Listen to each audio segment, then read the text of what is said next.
A battling 1-0 win on the road. Must be delighted with that. Yeah, I thought the performance defensively was excellent. It's always going to be difficult in them conditions for both sides. I think you've seen it in the first half where they couldn't get out and we penned them in, and second half they did the same to us. A wonderful goal from Jamie Walker. That's what he's capable of.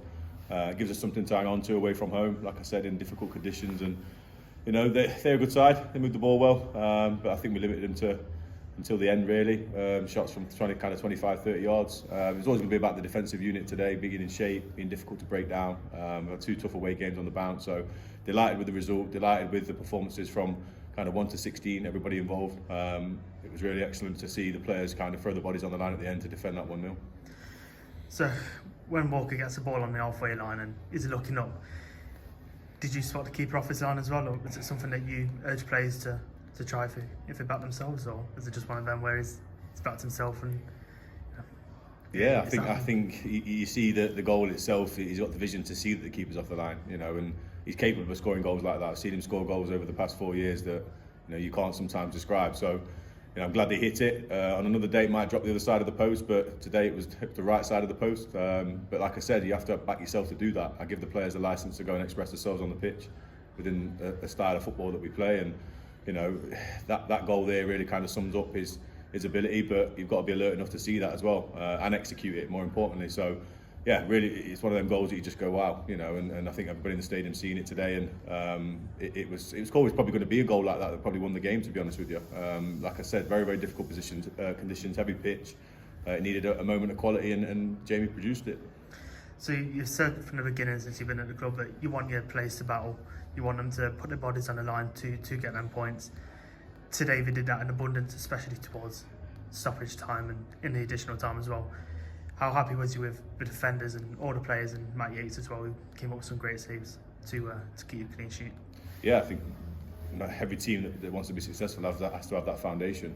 It's a non-negotiable. You've got to work hard, you've got to die out there. We've got quality players that can influence the game when we go the other way, but you have to have that solid base. So the last 2 games we've obviously kept 2 clean sheets, which is brilliant.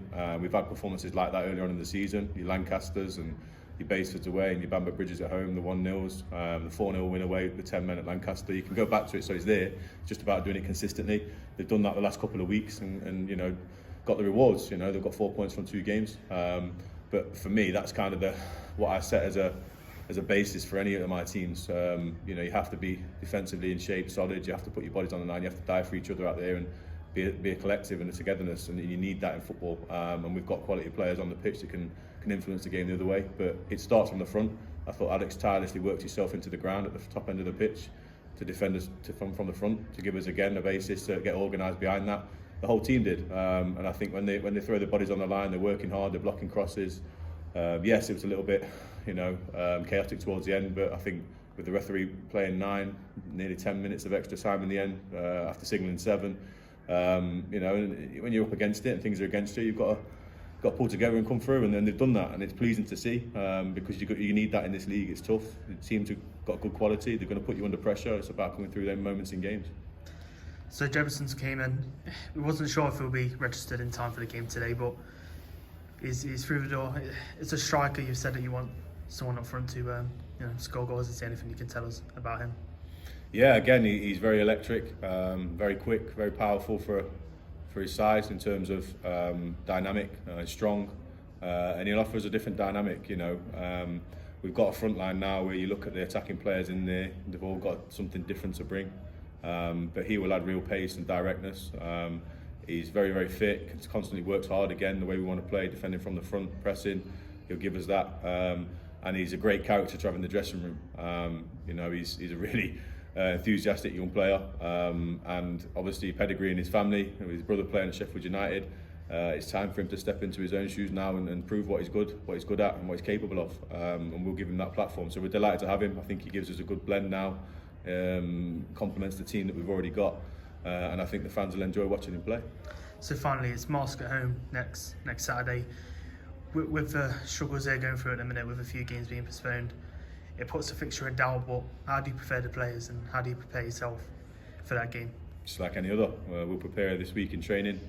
We'll be fully focused on that moving forward into next week, and again, things to work on today. You can never stop improving and learning. And I think regardless, it's a sad situation for that club to be in, and hopefully they come through it and they get back on track. But yeah, as far as we're concerned, I'm firmly focused on Ilkeston Town's fortunes and moving forward, and we'll prepare for that game like any other.